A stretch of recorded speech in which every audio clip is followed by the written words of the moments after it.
Are you struggling picking the correct club for this shot? I've got 3 wedges here, guys, and what we're going to talk about today is how to play this shot. I've hit 2 great shots down here on the par 5. I'm a little bit short. I've got the awkward 30-yard shot. It's off a tight lie because obviously the weather at the moment in the UK has been glorious, even though I do have a jumper on because it is 6:30 in the morning.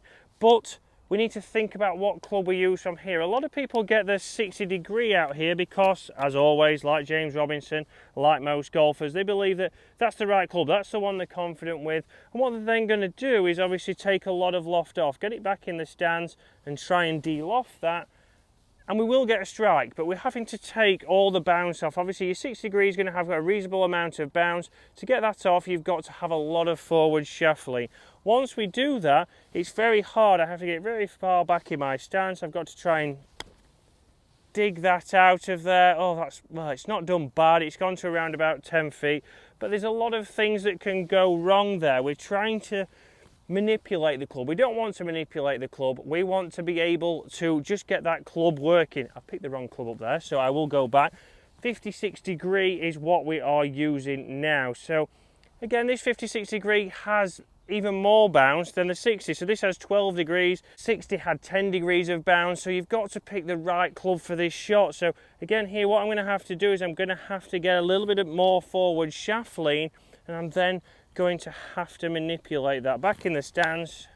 There you go, a classic there. It's worked perfectly, but I've drop kicked that, and that's what you might be getting a lot. You might not be getting the strike that you want, and that's because you're off a tight lie, you're using too much bounce. So yes, you could say, well, could I go down to a 7-iron?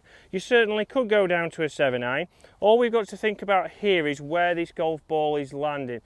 Can we predict how it's going to land on this slope? Can we predict how it's going to land on this fairway cut? If we can go all the way down to something like a hybrid. But I've gone down to my 52 degree here because that has got 8 degrees of bounce. That's the lowest amount of bounce. I don't have to then manipulate my setup. So here I'm going to let the loft do the work. I'm not going to manipulate it with any forward shaft lean. I'm going to have it slightly back in the stands. My weight is left. So there's a little bit of forward shaft lean, but it's not pushed towards my left pocket if you're a right-handed golfer. And then from here, I can just make a nice motion where I'm turning my body. I'm focusing on the turn. I'm not focusing on trying to dig that out or manipulate it. So a little bit back in the stance, set the club, weight left, which gets you a little bit of forward shaft lean, and then just a nice rotation.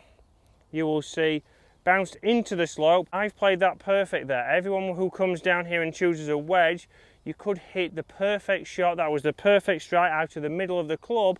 So think about it. When you're down here, don't go 60, don't go 56. If you have anything that you're going to land into a slope, then maybe it's not a wedge. Maybe it's a hybrid, maybe it's a 7-iron to get that ball running up there. But pick your club and make sure we're not manipulating those shots.